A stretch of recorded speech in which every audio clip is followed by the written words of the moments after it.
Good morning students. तो आज हमारा टॉपिक है एडवर्टाइजमेंट के फंक्शंस। मैंने इससे पहले आपको एडवर्टाइजमेंट की दी है आपको।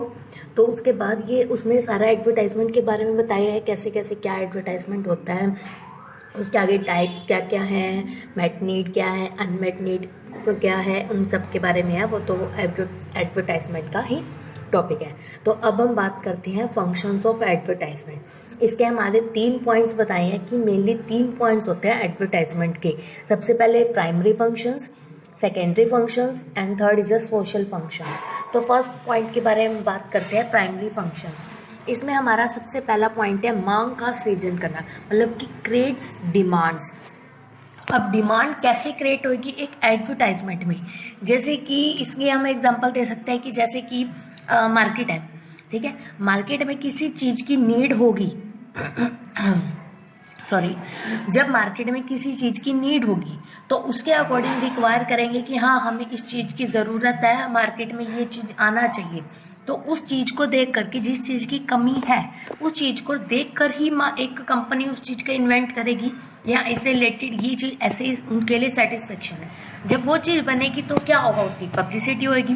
तो पब्लिसिटी का काम कौन करता है, एक एडवर्टाइजमेंट करता है। तो इसलिए सबसे पहले मार्केट में क्या होगा, मांग का सृजन, की डिमांड को क्रिएट करा जाता है कि पहले हाँ लोगों की डिमांड क्या है। जैसे कि एक नॉर्मल है एग्जाम्पल, इसमें क्या दिया है, जीवन बीमा कंपनी अपने विज्ञापन में भावनात्मक और विवेकशील अपील के द्वारा श्रोताओं को यह अनुभव कराती है कि जीवन बीमा पॉलिसी लेकर वे अपने जीवन के सदस्यों को भविष्य सुरक्षित कर सकते हैं। अब जैसे जो जीवन बीमा पॉलिसी बेचने वाले होते हैं, जो बंदे होते हैं, तो वो उनको क्या बताते हैं, लोगों को क्या सिक्योर करते हैं, अपनी वो एडवर्टाइजमेंट क्या कर रहे हैं कि हाँ आप ये मेरी बीमा पॉलिसी लो और आपके इसके प्रॉफिट होंगे, आपकी लाइफ टाइम में आपकी फैमिली के लिए ये क्या होगा, अच्छा होगा।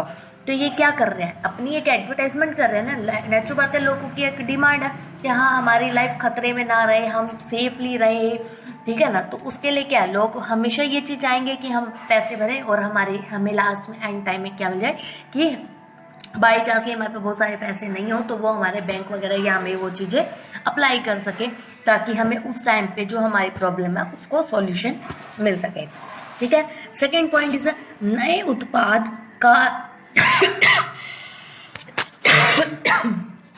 सॉरी नए उत्पाद रूपरेखा की घोषणा करना, ठीक है। अ न्यू प्रोडक्ट और सर्विसेज, उनके बारे में बताना कि हमारी मार्केट में नए प्रोडक्ट आ रहे हैं, वो कैसे हैं, कहाँ कहाँ पर आपके मार्केट में। अब न्यू प्रोडक्ट है तो नेचुरल बात है वो उस मार्केट में पहले कभी लॉन्च नहीं हुआ होगा, तभी तो हम उस चीज़ की एडवर्टाइजमेंट देंगे ना, कि वहाँ से पहले कभी ये उसके बारे में नहीं है। तो जब वो आए ही नए प्रोडक्ट तो उसके बारे में रिलेटेड लोगों को नॉलेज भी नहीं होगी, ठीक है ना। तो जब नॉलेज नहीं है तो उसके बारे में एडवर्टाइजमेंट का काम क्या है कि उसके उत्पाद के बारे में उसकी विशेषता बताएगा, उसका तरीका बताएगा कैसे यूज़ करना है, उसका प्लेस बताएगा कि कहाँ कहाँ पर ये अवेलेबल होगा, किस तरीके से कैसे आपको यूज़ करना है, क्या क्या इसके साइड इफ़ेक्ट्स हैं और क्या क्या इसके बेनिफिट्स हैं। इन सब चीज़ों के बारे में कौन बताता है, हमारा एक एडवर्टाइजमेंट, जब भी कोई नया प्रोडक्ट लॉन्च हो रहा है। नेक्स्ट पॉइंट इज उत्पाद के नए उपयोगों को बढ़ावा देना, promote new uses of the products. अब इसमें क्या है, पहले तो हमने लॉन्च कर दिया, अब उसको बढ़ाना कैसे है, नेचुरल बात है सेम वही तरीके से बढ़ाएंगे। अब मार्केट में वो प्रोडक्ट है, लेकिन जब तक हम उस चीज़ की एडवर्टाइजमेंट ही नहीं करेंगे, लोगों को उस चीज़ के बारे में नॉलेज ही नहीं देंगे, तो लोगों को क्या पता उसके बारे में कि क्या प्रोडक्ट है और कैसे उसका यूज़ करना है। जैसे कि एक एग्जाम्पल है इसमें, अब मिल्क मेड कोई दूध है, ठीक है ना, हम उसको यूज पहले क्या करते थे, सिर्फ एक पीने के काम करते थे, उसको बेचा जाता था, उसका यूज किया जाता था। अब क्या है कि उसके अंदर कई नई नई वेराइटीज आने लग गई हैं कि हाँ आप इसी दूध के साथ आप इनकी मिठाइयाँ बना सकते हो, इसी के साथ आप सैंडविच में भी उसका यूज हो सकता है। एंड मतलब कि किसी भी चीज़ में यूज नहीं है, जरूरी नहीं है कि हम उसको सिर्फ पीने में यूज करें। उस प्रोडक्ट के बारे में अलग अलग तरीके से डिटेलिंग बताती है एक एडवर्टाइजमेंट कि हाँ इस प्रोडक्ट का इस तरीके से और भी यूज हो सकता है, ठीक है ना। नेक्स्ट पॉइंट इज उत्पाद, कीमत और उत्पाद की उपलब्धता के स्थान पर किए गए परिवर्तनों की सूचना देना। अब उसके बारे में भी डिटेल देना। Inform about the changes in product price and place, कि क्या इसका प्रोडक्ट एडवर्टाइजमेंट है, खाली एक प्रोडक्ट के बारे में तो नहीं बताएगा ना कि हाँ बस ये प्रोडक्ट है, इसके बारे में ये यूजेस है, तो उसके बारे में फुल्ली डिटेल देगा ना कि प्रोडक्ट क्या है, क्या इसका यूज़ है, क्या क्या इसके बेनिफिट्स है, क्या इसके वो है। उसके साथ साथ उससे प्राइस भी बताएगा कि हाँ ये इतने बजट का आएगा, लोग कहाँ कहाँ से कैसे कैसे अवेलेबल ले सकते हैं, कहाँ पर उनको क्या मिलेगी, क्या क्या इसके अंदर नई चीज़ें हैं, क्या है, उससे रिलेटेड सारी की सारी उस प्रोडक्ट से रिलेटेड उनको जानकारी दी जाएगी। ठीक है ना। और या फिर कोई बाय चांस ही समटाइम्स बाद उसमें कोई चेंजेस आते हैं तो उसकी भी एडवर्टाइजमेंट डाली जाती है कि हाँ इसके अंदर अब हमने ये चेंज कर दिया। जैसे कि for example fair and lovely की क्रीम है, पहले क्या आती थी, सिंपल एक क्रीम आती थी, फिर धीरे धीरे उसके अंदर फेस वॉश भी आने लग गया, फिर उसके अंदर HD भी आने लग गया। तो क्या हो रहा है उसके अंदर टाइम टू टाइम चेंजेस आ रहे हैं ना, तो और कहाँ कहाँ पे अवेलेबल है उसके बारे में पूरी डिटेल दी जाती है, उसके प्राइसेस वगैरह बताई जाती है, और जो कुछ भी चेंजेस होता है उससे रिलेटेड उनके पास इंफॉर्मेशन दी जाती है। नेक्स्ट पॉइंट इज उत्पाद को प्रयोग करने के तरीके को समझना व इनकी उपयोगिता के अवगत कराना। क्या पॉइंट कह रहा है कि जो हमारा उत्पाद है उसके प्रयोग करने के तरीके को समझाना, कैसे कैसे उसका यूज करना और उसकी उपयोगिता से अवगत। वही नेचुरल बात, सेम वही पॉइंट्स आगे कि एक जब एडवर्टाइजमेंट कर रहा है तो वो खाली प्रोडक्ट को तो नहीं बताएगा ना, उसके यूजेस बताएगा, कैसे यूज करना है कैसे नहीं। अब जैसे एडवर्टाइजमेंट आती है एक मैगी की, नूडल्स की आती है, तो वो नूडल्स कैसे ऐसे बनाने हैं प्रॉपर पूरा स्टेप बाय स्टेप उसके बताते हैं ना, कैसे कैसे करना है। पहले पैकेट खोलना है, उसमें तेल डालना है, पानी बॉईल करना है, उसके अंदर मैगी डालनी है, ये झट से आपके 2 मिनट में तैयार हो जाएगा इसके आप, ठीक है ना। इस तरीके से जब वो पूरा 1 बाय 1 करके उसके स्टेप के बारे में, तो उसको तरीके को समझा रहे हैं और उसकी उपयोगिता के बारे में बता रहे हैं कि इसका क्या यूज़ है, क्यों इसको खाना चाहिए, आपके लिए बेनिफिट है या नहीं बेनिफिट है, तो उनके बारे में ये सब चीज़ें कौन बता रहा है हमें, एडवर्टाइजमेंट ही तो बता रहे हैं ना। वो अलग अलग मेथड्स हो सकते हैं एडवर्टाइजमेंट के, लेकिन बता कौन रहा है, एक एडवर्टाइजमेंट से ही तो हमें इस चीज़ के बारे में पता लगता है। विशेष प्रस्ताव या योजनाओं की घोषणा करना, ठीक है ना। अब इसके बारे में स्पेशल ऑफर्स एंड स्कीम्स। अब नेचुरल बात है, कोई भी चीज़ होती है उसके ऊपर स्कीम्स भी तो लगती रहती हैं टाइम टू टाइम। कोई फेस्टिवल आ गया, ड्रेसेस के ऊपर छूट है, कोई कुछ और है तो उसमें आपको गिफ्ट रैपर्स, गिफ्ट कोई आपको मिल रहा है, या मौसम के अकॉर्डिंग जो बाहर मार्केट में स्वेटर्स वगैरह होते हैं उनके ऊपर 50% छूट कर देते हैं, 10% छूट कर देते हैं, डिस्काउंट दे देते हैं। तो इस तरीके से प्रोडक्ट पे जो डिस्काउंट ऑफर वगैरह चलते रहते हैं, तो इसके बारे में भी कौन बताता है पब्लिक को, एडवर्टाइजमेंट के तरीके से ही लोगों को पता लगता है क्या नहीं। नेक्स्ट पॉइंट इज ग्राहकों को याद दिलाना, रिमाइंड अनलेस। अब एडवर्टाइजमेंट का यूज बार बार क्यों होता रहता है, इसलिए एडवर्टाइजमेंट बार बार आई, टीवी पे हम देखते हैं कई बार एक ही एडवर्टाइजमेंट को एक ऐड के अंदर ही 2-3 बार आ जाती है। क्यों आ रही है कि लोगों को बार बार रिमाइंड करते रहते हैं कि हाँ ये एक एडवर्टाइजमेंट है, मतलब ये भी एक ब्रांड है, इस ब्रांड को हमें भूलना नहीं चाहिए। वो बार बार इसलिए याद दिलाते हैं कि इस तरीके का कोई ब्रांड है, फेमस है, तो आप इसे परचेज करें, ये सामान को खरीदें। तो वो काम कौन करता है, एक advertisement. Next point is brand प्राथमिकता उत्पन्न करना, क्रिएट ब्रांड्स रेफरेंस, ठीक है ना। अब ब्रांड मेन इसमें क्या कह रहा है कि हमें ब्रांड के ऊपर फोकस करना चाहिए कि उसकी तुलना विज्ञापनों में विज्ञापनकर्ता अपने उत्पाद की अन्य प्रतियोगिता उत्पादों के साथ तुलना करने में दिखाता है। नेचुरल बात है कि 2 बंदे हैं, 2 एडवर्टाइजमेंट हो रही है किसी की, तो उनके बीच में आपस में क्या होगा, उसकी तुलना होगी ना। अब प्रेफरेंस कहाँ दी जाएगी, जो ब्रांड है, ठीक है। नॉर्मल लोकल वाले को तो लोग नहीं ध्यान देंगे, किसके ऊपर कंपटीशन ज़्यादा हो जाएगा, जो ब्रांडेड कंपनी है उसको प्रेफरेंस मिल जाता होता है, ठीक है ना। जैसे कि उदाहरण के तौर पर LG रेफ्रिजरेटर है, उसमें विज्ञापन की तुलना के रूप में उसको दिखाया जाता है, और इस कंपनी में रेफ्रिजरेटर को डोर कूलिंग टेक्नोलॉजी में अतः अन्य उत्पाद में भी उसकी विशेषताओं के बारे में बताया जाता है। कि जैसे अब LG है, ठीक है, और उसके सामने ही कोई और रेफ्रिजरेटर की कोई कंपनी है, ठीक है। तो एलजी वाला तो अपने बारे में बताएगा कि मेरे पास ये रेफ्रिजरेटर है, ऐसे इस तरीके से ओपन होने वाला है, 4 विंडोज़ वाला है या 2 विंडोज़ वाला है, वो अपने बारे में बताएगा। और इसके अकॉर्डिंग जो दूसरे वाला है उसके अंदर जो जो चीज़ें हैं वो उसको अपने बताएगा कि मेरे में ये चीज़ें हैं, मेरे में वो चीज़ें हैं। तो इन दोनों में जिसका सबसे ज़्यादा टेक्नोलॉजी होगी, जिसका सबसे ज़्यादा यूज़ होगा कि हाँ पता है कि ये एलजी की कंपनी है, ये तो ख़राब होता ही नहीं आसानी से, और उसका हमें पता नहीं, तो हम किस चीज़ को प्रेफर करेंगे? जो बात है कि हम एलजी कंपनी का ही प्रेफर करेंगे कि हाँ ये ज़्यादा अच्छा है, सैमसंग की कंपनी इतना अच्छा नहीं है, तो हमें एलजी की कंपनी का ही वो प्रोडक्ट लेना चाहिए, ठीक है ना। तो ये इसकी हो गया, ठीक है। अब next point is a secondary functions. अब इसके हमारे पास सेकेंड पॉइंट आ गया है सेकेंडरी फंक्शंस का। सेकेंडरी फंक्शंस कैसे होंगे? फर्स्ट पॉइंट इज अ विज्ञापनकर्ताओं व अन्य कर्मचारियों का मनोबल बढ़ाने में सहायक होता है। नेक्स्ट बात है कि अब इसमें क्या कहना चाह रहा है कि अब उन लोगों को, अब ये तो वो तो थे हमारे पास एडवर्टाइजमेंट रिलेटेड, प्रोडक्ट से रिलेटेड। अब ये क्या कह रहा है कि जो विज्ञापन करता है उसका मनोबल कैसे बढ़ेगा? अब नेक्स्ट बात है, ज़्यादा से ज़्यादा लोग अब उस चीज़ को खरीदेंगे, उसकी डिमांड बढ़ेगी, तो किसको खुशी होएगी? विज्ञापनकर्ता को खुशी होगी ना, कि हाँ, या उस कंपनी को व उसमें काम कर रहे लोगों को, कि हाँ लोग उस प्रोडक्ट को ज़्यादा से ज़्यादा खरीद रहे हैं, तो ठीक है ना। उससे क्या होगा? उनका मनोबल बढ़ेगा, उनको और अच्छी पावर मिलेगी कि नहीं हमें इससे भी और अच्छा काम करना है, ताकि लोगों की जो सेटिस्फेक्शन है, जो नीड है, उसको फुलफिल किया जा सके।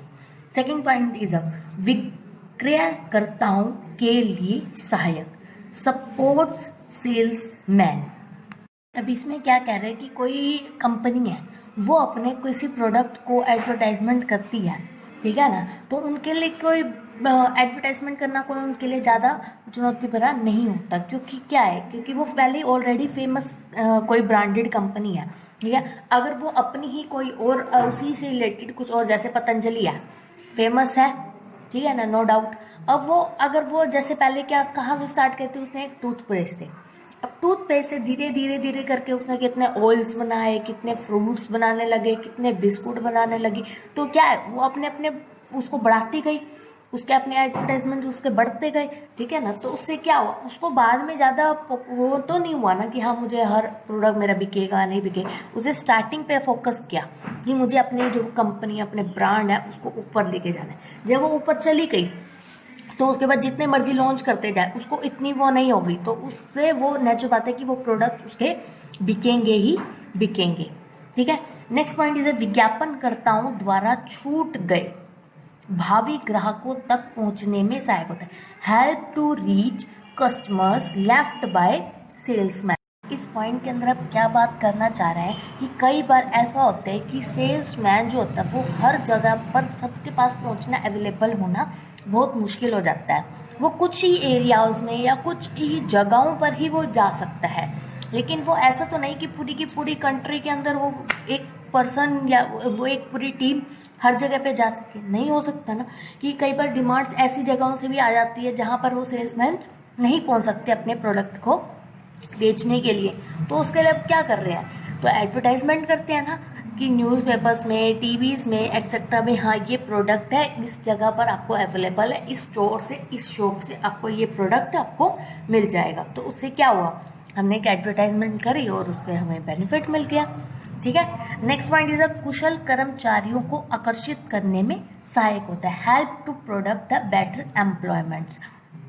अब जितने अच्छे लोग होंगे उतने अच्छे कंपनियां मांगेंगी कि हाँ हमें अच्छे बंदे चाहिए, जिन बंदों की अच्छी है काम करने की। तो नेक्स्ट जो बात है, कंपनियां उन्हीं को उठा के लेकर जाएंगी कि हाँ हम ये बच्चा अच्छा है और हमारे काम आ सकता है, तो हमें इसको रखना चाहिए। तो उनके अकॉर्डिंग इसे दोनों को बेनिफिट, उसको जॉब मिल गई और उनको एक अच्छा एम्प्लॉय मिल गया, ताकि हम उनका काम चल सके, उनके एडवर्टाइजमेंट हो सके, या अच्छा कोई प्रोडक्ट नया लॉन्च हो सके, ठीक है।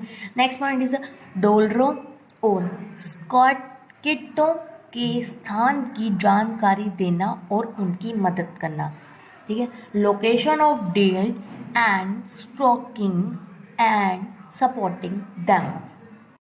इस पॉइंट में अब क्या कहना चाह रहा है कि जो डीलर्स होते हैं या स्कॉटिंग्स होते हैं, इनको रखा जाता है ताकि कस्टमर को किसी भी तरीके से कोई भी प्रॉब्लम है तो वो इन डीलर्स के पास जाए और अपने प्रॉब्लम की सॉल्यूशन कर सके। जैसे कि मान लो फॉर एग्जांपल हमारे पास कोई एयरटेल या फिर कोई जियो की कोई सिम है, उसमें हमें कोई प्रॉब्लम आ रही है कि हमारा नेट नहीं चल रहा या कॉलिंग नहीं हो पा रही है, कुछ भी प्रॉब्लम आ रही है, तो हम क्या करते हैं, सबसे पहले सर्विस वालों को फ़ोन करते हैं। वो बताते हैं कि सर्विसेज वाले कि हम आपके में ये प्रॉब्लम हो रही है या वो हो रहा है। अगर उनसे भी नहीं सॉल्यूशन हो तो वो क्या कहते हैं कि आप ये एयरटेल का कंपनी ऑफिस है इस जगह पर, आप अपने शहर के आसपास जो भी आपके वो है उस शॉप पर जाएं या उस ऑफिस में जाएं और उस वहाँ पर अपनी प्रॉब्लम बताएं और वो आपका सॉल्यूशन कर देंगे एज अ डीलर। कि ना वो आप कंपनी से डायरेक्ट मिल पा रहे हो और ना ही आप कंपनी आपके पास आ पाएगी और प्रॉब्लम सॉल्व नहीं हो, तो वो आपके बीच में कौन है, एक डीलर है। वो आपकी सर्विसेज को के उनकी सर्विसेज उन तक पहुंचाएगी और वो आपकी प्रॉब्लम को पूरा कर देंगे, आपकी प्रॉब्लम सॉल्व। इस तरीके की भी एडवर्टाइजमेंट की जाती है कि हाँ एक कंपनी की इस जगह पर उनके ब्रांचेस हैं या इस जगह पर उनकी सर्विसेज हैं। ठीक है, हमारे पास अब है next point third point is है सोशल फंक्शंस। अब सोशल ऐसे कैसे हो सकती हैं एडवर्टाइजमेंट में। ठीक है, फर्स्ट है जीवन स्तर में सुधार, इम्प्रूव स्टैंडर्ड्स ऑफ लिविंग। अब एडवर्टाइजमेंट से हमारे जीवन में भी सुधार हो सकता है। इस पॉइंट में क्या कह रहे हैं कि जीवन स्तर में सुधार कैसे होएगा। अब नेचुरल बात है, टाइम टू टाइम एडवर्टाइजमेंट होती रहती है, लोगों के स्टेटस को दिखाते रहते हैं एडवर्टाइजमेंट के थ्रू, तो उनको देखकर हमारे भी तो होगा कि हमारा भी तो स्टेटस ऊपर हो, हम भी तो इस तरीके की ड्रेसेस डालें, हमें भी तो इस तरीके का शौक होना चाहिए, ऐसे गोगल लगाने चाहिए, इस तरीके का कुछ भी कैसे भी। अब वो चीज़ें जो देख रहे हैं तब उनको फुलफिल करने के लिए क्या करेंगे, हम उस चीज़ को खरीदेंगे भी तो सही ना। उन खरीदने के लिए हमारे पास क्या होगा, एडवर्टाइजमेंट होगी ना, तभी हम उस चीज़ को खरीदेंगे। लोगों की डिमांड्स होंगी, डिमांड्स बढ़ेंगी कि हाँ हमें इस चीज़ की अब नीड है, तो डिमांड होगी तो क्या होगा, लोग वो कंपनियां बनाएंगी और उसकी एडवर्टाइजमेंट करेंगी। ठीक है, सेकेंड इज ग्रामीण जनता की जानकारी, अवेयर अमंग रूलर्स। तो इस पॉइंट में क्या कह रहे हैं कि गांव के लोगों को भी तो उसके बारे में जानकारी। अब न्यूज़पेपर्स है और टीवी है, रेडियोज है, एक्सेट्रा है, कितनों में इंटरनेट है, इनके थ्रू एडवर्टाइजमेंट जाती है। तो जरूरी तो नहीं है कि ये सिर्फ शहर के लोग ही देखेंगे, गांव के लोग भी तो देखेंगे। गांव के लोग देखेंगे तो उस चीज़ की डिमांड करेंगे तो एक प्रोडक्ट लॉन्च होगा और लॉन्च होगा तो उसके बारे में एडवर्टाइजमेंट होगी। तो इससे किसके इफेक्ट, ग्रामीण लोगों के ऊपर भी इफेक्ट पड़ा, रोजगार को बढ़ावा, क्रिएट एम्प्लॉयमेंट। अब जितनी ज़्यादा जिस चीज़ की डिमांड होगी तो फैक्ट्रियाँ उतनी ज़्यादा बनेंगी, उतने ज़्यादा वर्कर्स को लगाएगी कि हाँ हमें इस काम करने के लिए इतने बंदे चाहिए। तो इतने बंदे जब आएंगे तो उनके लिए क्या होगा, उन बंदों के लिए रोजगार मिल गया उनको। ठीक है ना। अब जैसे आज के टाइम में कोरोना वायरस चल रहा है, तो आज के टाइम में हम कितनी न्यूज़ सुन रहे हैं कि जो मजदूर हैं ये हैं, इनको खाने के लिए नहीं मिल रहा, वो अपने अपने शहरों में इवन पैदल तक जा रहे हैं। तो उनके लिए क्या है, फैक्ट्रियाज बंद हो गई, उनको काम करने का रोजगार मिल खत्म हो गया, उनके पास पैसे आने खत्म हो गए, तो उनके अब क्या हुआ, रोजगार उनके बंद हो गए। तो इसलिए क्या हो, उनका बढ़ा, फैक्ट्रियों से उनका रोजगार बढ़ा, उनके पास काम मिला, उनको डेली खाने के लिए पैसे मिले, तो उनका क्या हो गया, रोजगार बढ़ गया। नेक्स्ट पॉइंट इज ग्राहकों को शिक्षित करना, एजुकेशनल कस्टमर्स। अब नेचुरल बात है, कस्टमर्स को भी तो नॉलेज दी जाती है कि हाँ इस तरीके का ऐसा हमें करना चाहिए, उनको नॉलेज देना किसी भी चीज़ से रिलेटेड। वो कोई प्रोडक्ट भी हो सकता है, कोई एजुकेशन भी हो सकती है कि हाँ इस जगह पर फलाना ये स्कूल खुल रहा है, या इस जगह पे ये यूनिवर्सिटी खुल रही है, वहाँ पर इस तरीके की एजुकेशन दी जा रही है। इस तरीके से उनको नॉलेज देना, या किसी पोस्टर के थ्रू किसी करना कि हमें बचाना चाहिए, जल बचाना चाहिए, पोल्यूशन नहीं करना चाहिए। जैसे आज के टाइम में कोरोना आ रहा है तो आपको अपने घर पे ही रहना चाहिए। इस तरीके की लोगों को जानकारियाँ दी जाती है। कौन करते हैं जानकारियाँ, एडवर्टाइजमेंट।